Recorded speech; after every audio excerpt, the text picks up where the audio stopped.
O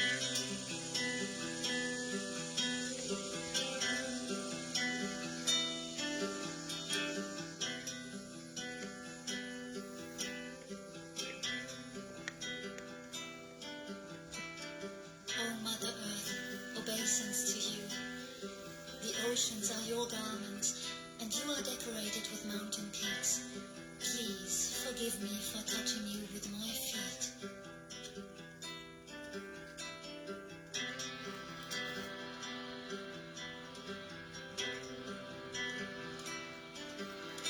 Samudravasane,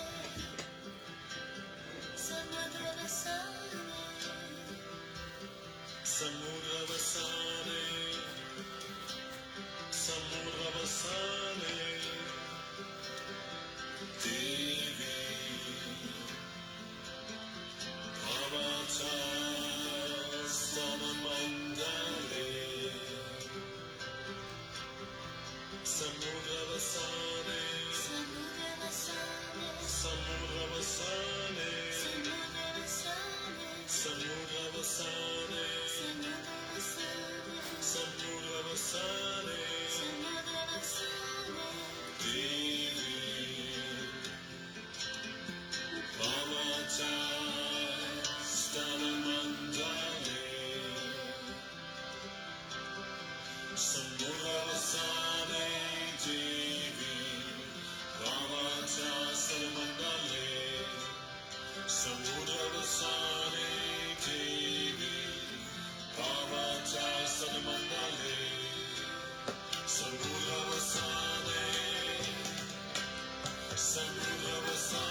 I wish peace for the whole world, the whole nation. To understand the ego, all the strife, all the false battles for money and for power, all wrong ideas that they are different from each other and come under the banner of spirituality and enter into the kingdom of God, where they are invited with all respect and love. I wish peace to all the countries, all the human beings, in their families, in their hearts, with their children. All of them, let their let their heart emit peace, their tongue speak with peace, their eyes see nothing but peace.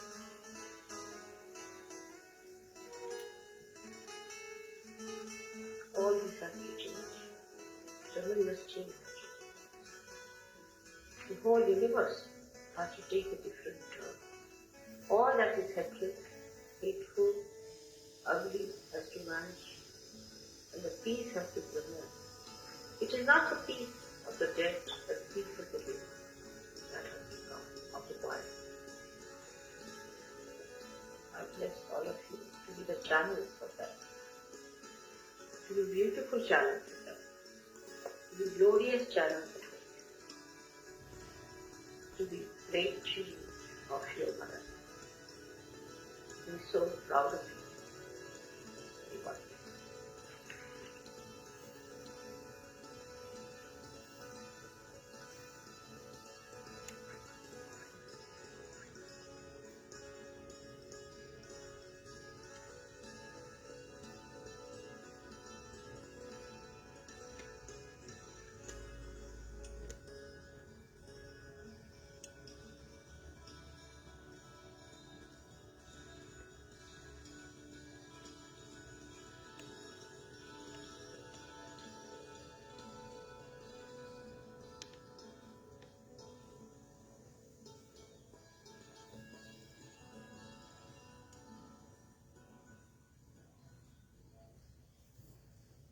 Jai Shri Mataji, everyone. Good morning.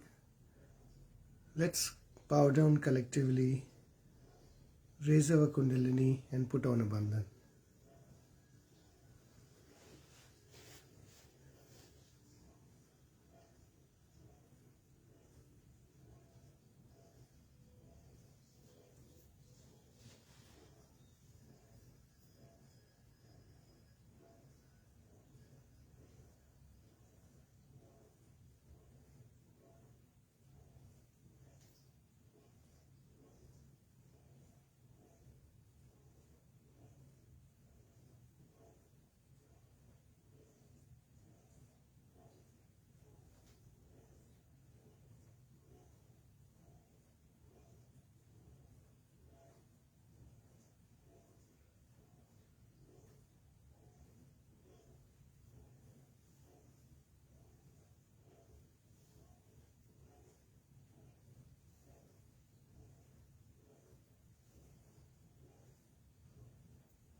Jai Shri Mataji.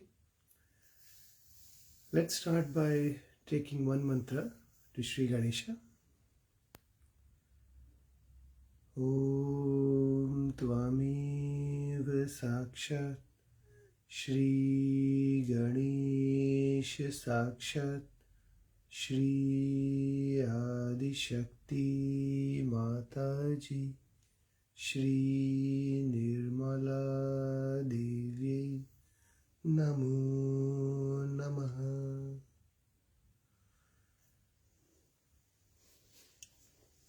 Let's put both of our hands on Mother Earth.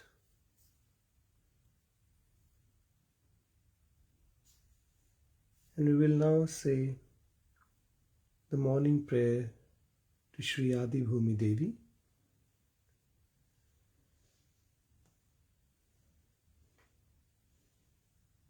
O Mother Earth,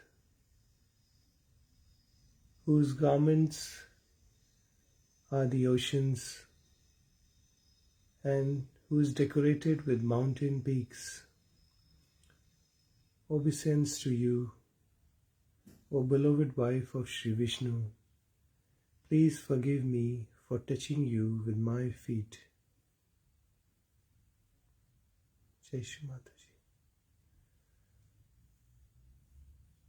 Upon you, beloved Mother Earth, we stand at this, the crossroads of man's destiny. Only through your kind love for your children are we here now. You have graciously sustained us thus far. You have given us food, water, clothing, and shelter. O beloved Mother Earth, with our heads bowed, we thank you. And with our heads bowed, we come humbly to you, asking further sustenance and strength for the many long days ahead. O beloved Mother Earth, now that we have grown a little and stand firmer each day, we pray to you to help clear the way as we begin to march forward.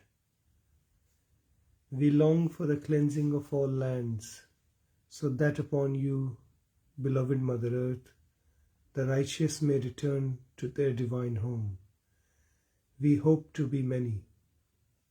O beloved Mother Earth, give us patience as we search for our brothers and sisters. Give us detachment from all distractions. Give us perseverance in our task. O beloved Mother Earth, most of all, help us, as your seas cleanse the shores, to clean our hearts so that we may desire only that which is right. O beloved Mother Earth, support us so that we may soon stand upon you in great numbers and invoke with one mighty voice the dance of Lord Shiva. These things we most humbly pray to you. Sakshat Shri Adi Shakti Mataji Shri Nirmala Devi Namo Namaha. Jai Shri Mataji. Let's say one mantra to Shri Adi Bhumi Devi. Om Tvamev Sakshat Shri Adi Bhumi Devi Sakshat Shri Adi Shakti Mataji Shri Nirmala Devi Namo Namaha. O Mother Earth, please give us the Guru Tattva or the gravity. Mother Earth, please give us balance and sustenance which is necessary for our spiritual ascent. Shri Mataji, please strengthen our Mooladhara and give us a strong base so we can rise higher and higher in our spirituality and become the spirit as you have desired. Amen.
Feel the gravity in your void.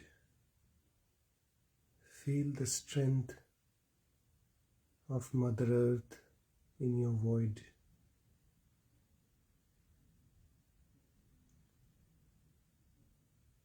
Feel the force of gravity within you.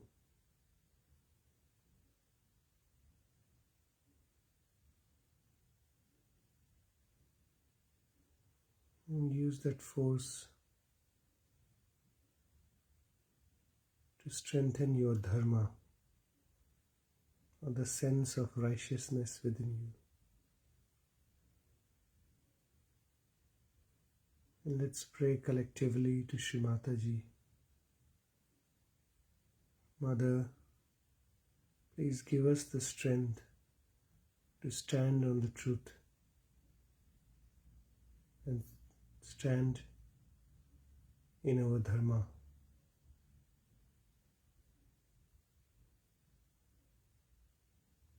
Mother, please awaken the Guru principle within us.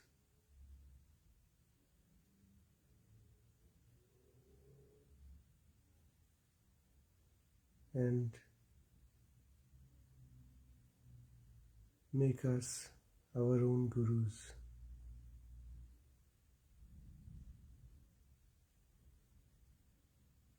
Mother,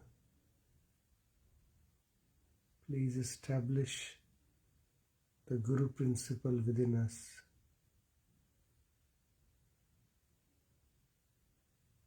Please awaken the Guru principle within us.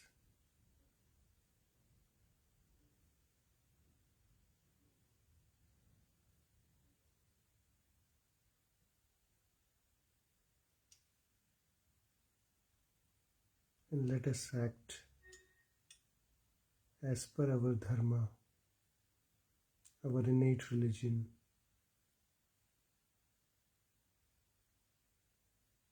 and be connected to you always.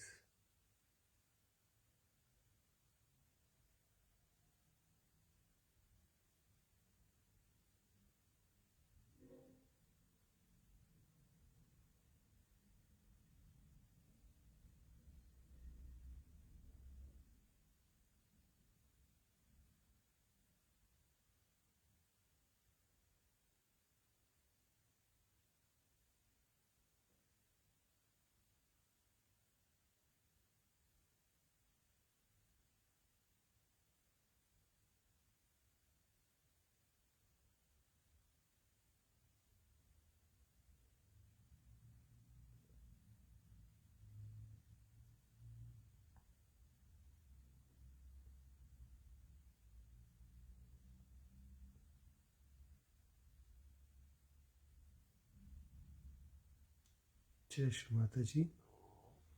Slowly bring both of your hands back into your lap.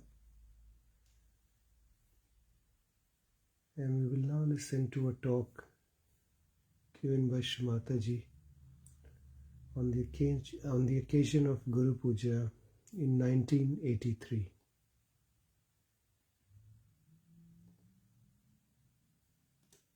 Gathered here to do the Guru Puja.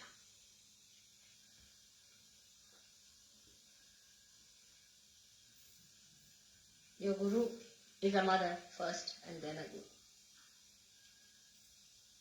And that has given me a greater help.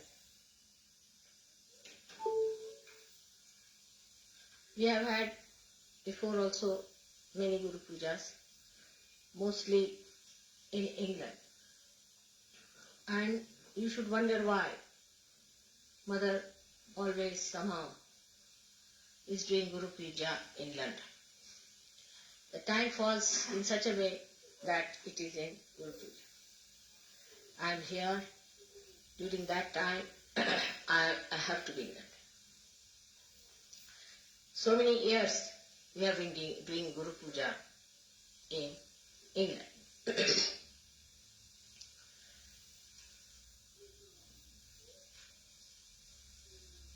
All things happen if according to Rutambara Pragya then there must be some reason why Mother is here in England for a Guru Puja. It is stated in the Puranas that the Adi Guru Dattatreya worshipped Mother along the banks of the river Tamasa. Tamasa is the same as your Thames. And he himself came and worshipped here. And the Druids, those who had the manifestation of the Stonehenge and all that, are originated from that time in this great country of Shiva, or the Spirit.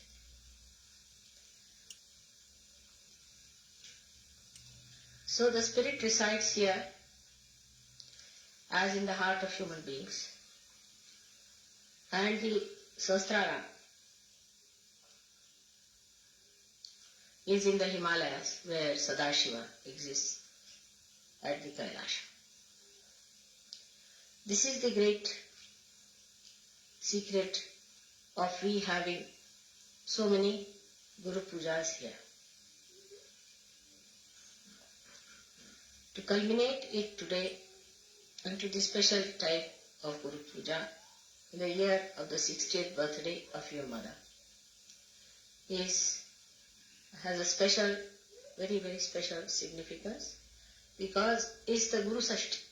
It's the 60 years of your Guru has been celebrated today, and that's how it's a very big occasion that you all have gathered under the influence of again Ritambhara Pranay.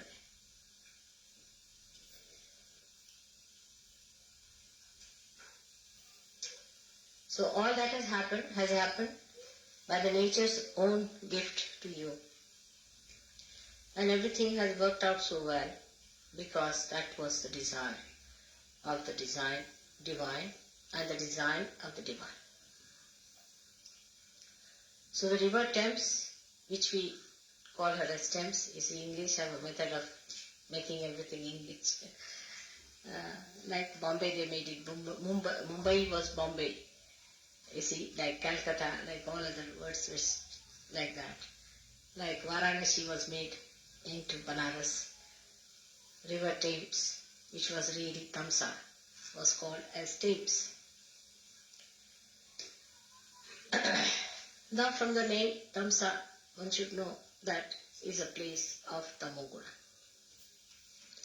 Is a place where left-sided reside, since long. So people were very worshipful, left-sided people, emotional type. And they worshipped God more than that they went into yajnas and all that. And Dattatreya lived here and meditated on the banks of river Thames. That's why Guru Puja here has to give us a great background for your awakening of the Guru principle.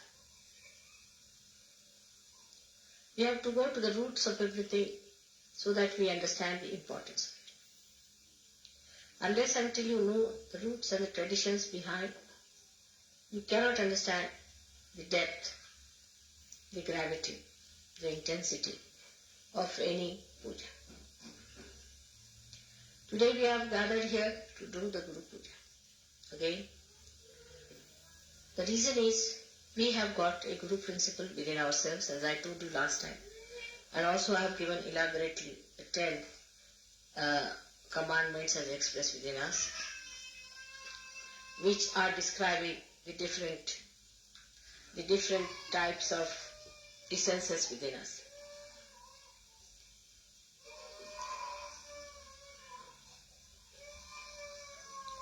The essence of Guru Puja has to be awakened within us. That's how we are having this program here.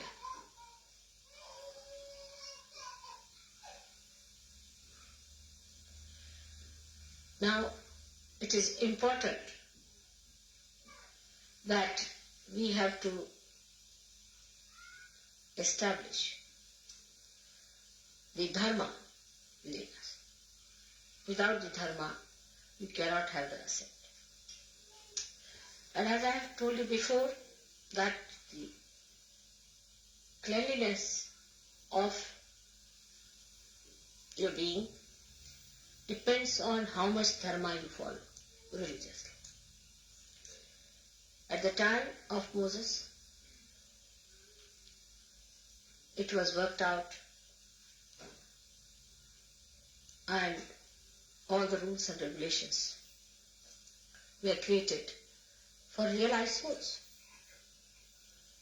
But as I read in one of the books, it was very good, because if I had said this, people would not have believed, that it had to be changed. I think during the speech the children should not be here. It's better to take them out. After the speech you can bring them along. Those who make noises. Those who are quiet is all right, but those who are making noises, better to them. If they are going to make noises, better to be out or near the door, so that if they make noises you can get out. So there is no disturbance. And during the puja is all right. You could be at the gate, door, or some place from where you can go. So the laws and regulations that were given to human beings were actually for the realized souls who would understand. But when Moses must have discovered the way human beings are, he must have changed them to very strict rules, because with human beings as they are, one has to be extremely strict. They can't understand anything but fear. If you have a stick in your hand, you can put them. Without that stick, human beings won't listen. They are only alright if there's a fear.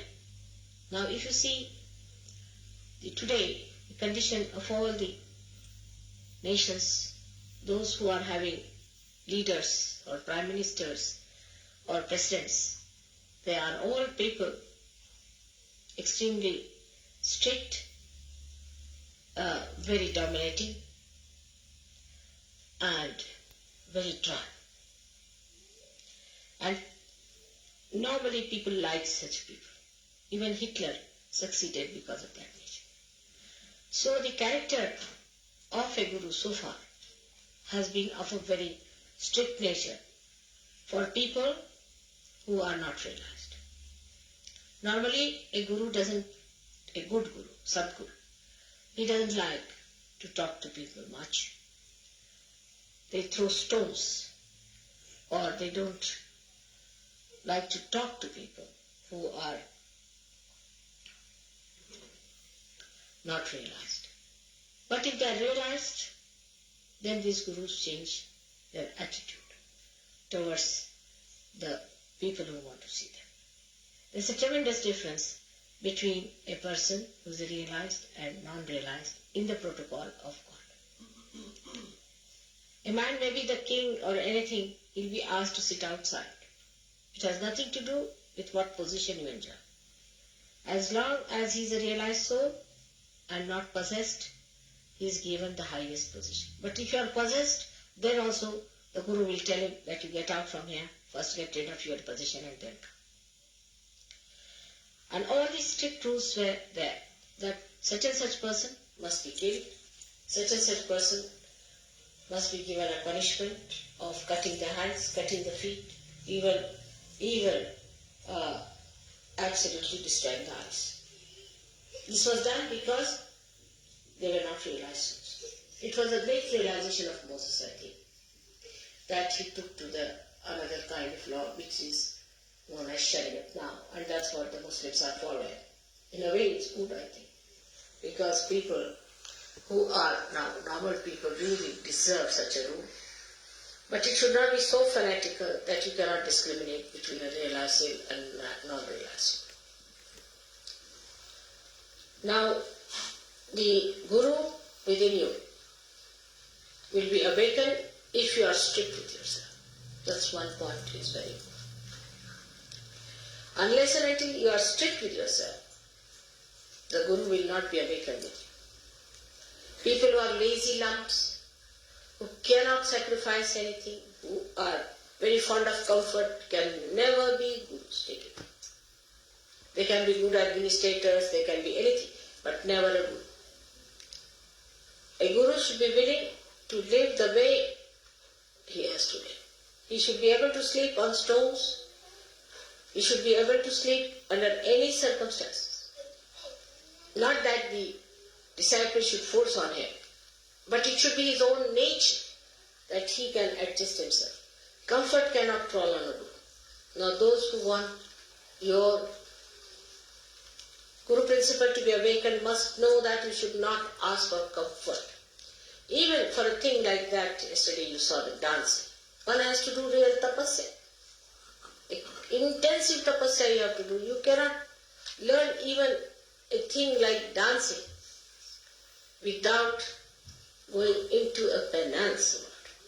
So a Guru has to go through a penance is important. Sahajogi need not do, but a Guru Sahajogi has to do. We have to have penances. And the penance can be any kind of desire you have. Say, supposing you are very fond of food. Just don't eat the food that you want to eat. If you are very fond of sweet food, then eat something very bitter, raised to power 108. And if you are fond of some sort of a very, as Indians are sometimes, very spicy food, then eat so bland the food without salt. Teach your tongue to behave itself. It doesn't behove a Guru to put his attention to food. I have seen some of the Sahajogis, they are all right when the food is there, quite concentrated. But when it comes to the program, they have no concentration. Such people cannot be Gurus. They can be cooks,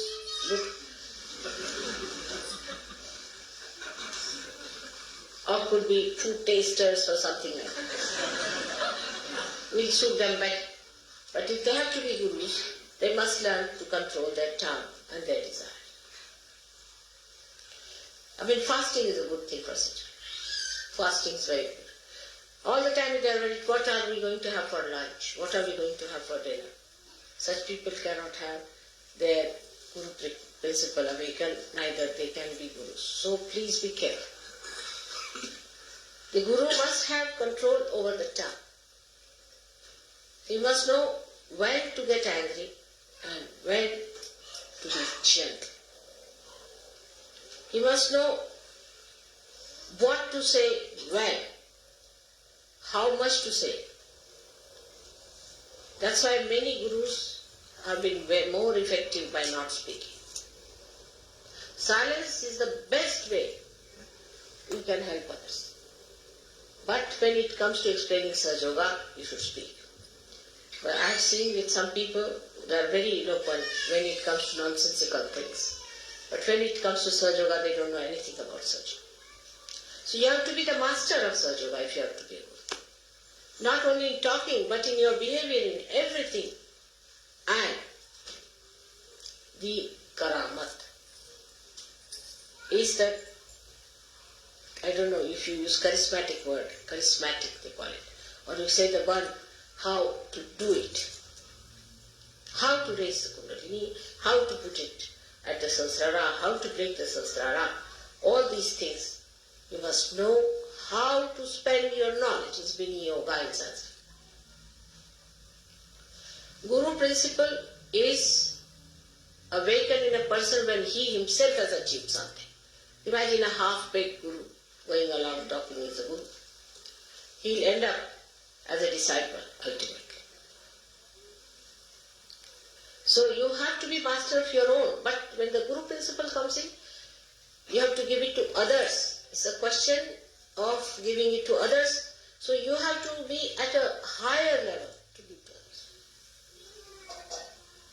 Have to be at a very high level. If you are attached to money, if you are attached to food, if you are attached to mundane things of life, you cannot give. Now the higher state than that which is natural in me, but can be achieved, is that you don't have to have any dependence like that any rules and regulations. Like saying that I will have no worry about food, I should fast, this, that. It all ends up when you eat but don't eat. That is it one should have. That you are eating the food, and if you ask, did you have your lunch? I don't know. Will you have your lunch? I don't know. Absolutely indifferent to the problems of the body. Where did you sleep? I don't know. What did you eat? What will you have? I don't know. This kind of a state is called the Atita state, where you go beyond. And whatever you do, you are doing it because it is to be done without paying any attention to it. It's automatic. Nothing is important. But this is, before becoming Atita, you have to tell yourself, nothing is important. You see, is a avirbhava, as they call it, is a kind of a drama you have to put in. Oh, nothing is important, this carpet is not important, I should try to sleep on the cement. First you have to do that. But after some time, it happens that you don't remember whether you slept on the cement or on a cot. Where did I sleep? I don't know. That is the Atita state. And that state is to be achieved now by many such yogis. In a state where you go beyond. Say there is somebody who is before you and you have to get angry. Alright, you give me left, right, nicely, and then you're smiling next moment. Did you get angry with that person? I don't know. Did I? Like Buddha once said something in one village, and there was a horrible fellow who got up and said lots of things to him. And when he went to the next village, the fellow felt that, oh, I should not have done that, left Vishuddhi perhaps. So went down and said, I'm sorry sir, I've said so, and I should not have said it. I didn't know you are the enlightened one, so it happened, so forgive. He said, when? When did you say? He said, in the last village. Oh, everything in the last village I left there alone. I don't know. That is the Atita state I will have to get. So, even not to feel is not important. These identifications, when they drop out completely, then you are doing things in a karma state.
Thank you, Mother, for everything.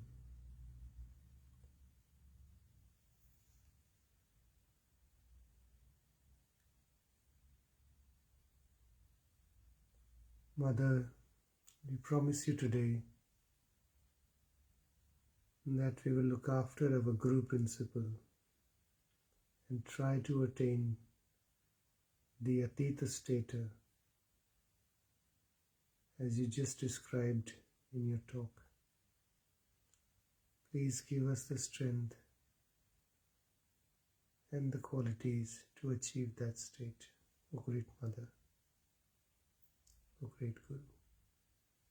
Jai Shri Mataji. We will now take the 3 great mantras. Om Tvameva Sakshat Shri Mahalakshmi Mahasaraswati Mahakali Trigunatmika Kundalini Sakshat Shri Adi Shakti Mataji Shri Nirmala Devi Namo Namaha. Om Tvameva Sakshat Shri Kalaki Sakshat Shri Adi Shakti Mataji Shri Nirmala Devi Namo Namaha. Om Tvameva Sakshat Shri Kalki Sakshat Shri Sahasrar Swamini Moksha Pradayini Mataji Shri Nirmala Devi Namo Namaha. Bolo Shri Adi Shakti Mataji Shri Nirmala Devi Ji ki Jai. Jai Shri Mataji. Let's collectively bow down on Mother's Holy Lotus feet. Raise our Kundalini and put on a bandhan.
Jai Shri Mataji.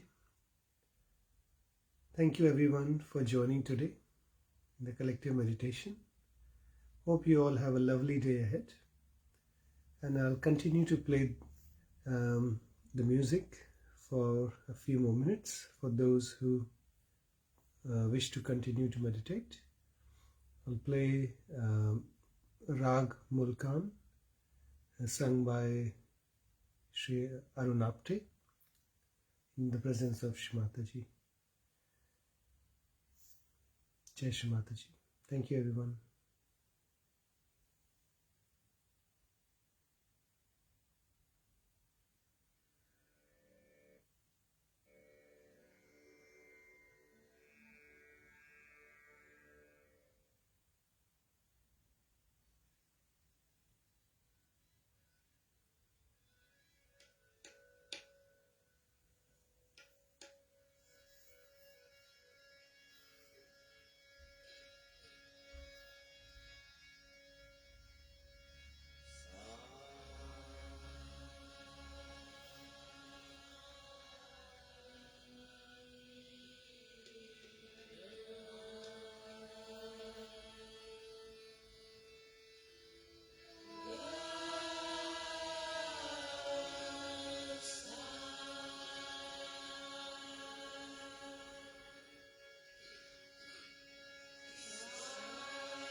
Jai Shri Mataji, everyone.